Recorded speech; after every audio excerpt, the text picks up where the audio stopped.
इसमें बच्चे के हाथ पैर फूल जाते हैं, वो कहते हैं कि यार बड़ा मुश्किल है, इसका एक फॉर्मूला होता है half x plus y plus z, x minus y, y minus x, ऐसा ऐसा करके वो नौटंकी करता है।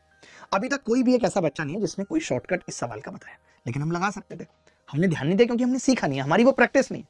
टीचर ने हमें डिजिटल सम पढ़ाया है, लेकिन ये नहीं सिखाया कि लगाना कैसे और कहां लगाना है। अब मैं आपको बताता हूं, आपने डिजिटल सम पढ़ा है। डिजिटल सम ये कहता है कि लेफ्ट हैंड साइड और राइट हैंड साइड का डिजिटल सम हमेशा बराबर होता है, ठीक है। अब सवाल सोचिए, खुद कह रहा है, सवाल ने खुद कहा है कि ये जो चीज है कभी नहीं लगाया होगा किसी ने इसमें डिजिटल सम, जबकि सबको आता है। सब कहते हैं हम बड़े होशियार हैं, मैं तो डिजिटल सम लगा देता हूं झट से। अरे खाक लगा देते हो आप झट से, जब लगाने की जरूरत पड़ती है तब तो आपके हाथ पैर फूल जाते हैं, झट से लगा देते हैं साहब।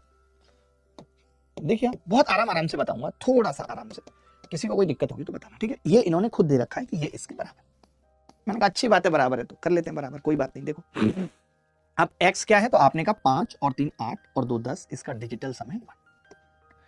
6 और 3 9 हमने हटा दिया तो इसका डिजिटल सम है 4। 9 हमने हटा दिया, इसका डिजिटल सम है 3, ठीक है भाई 3।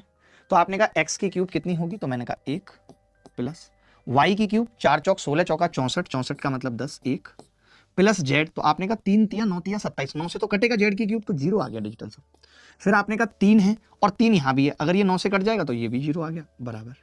आपने कहा 9 यहां पे भी हट गया तो 8 के बच गया, 8 के बच गया। मैं ये कह सकता हूं कि यहां पे 2 आ रहा है और बराबर 8 के।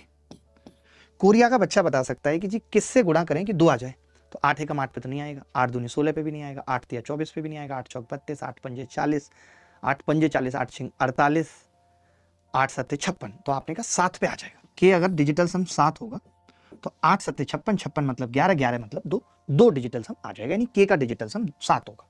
मैं देखने चला गया, मैंने कहा ये तो 6 है, नहीं होगा। मैंने कहा ये 3 है, नहीं होगा। मैंने देखा 6 और 2 8 और 1 तो 9 है, नहीं होगा। फिर मैंने देखा 3 और 3 6 और 1 7, ये 7 है, उत्तर हो। क्या आप मुझे बताइए कि कभी आपने आज तक इससे पहले इस सवाल में डिजिटल सम लगाया था या सोच सकते थे आप?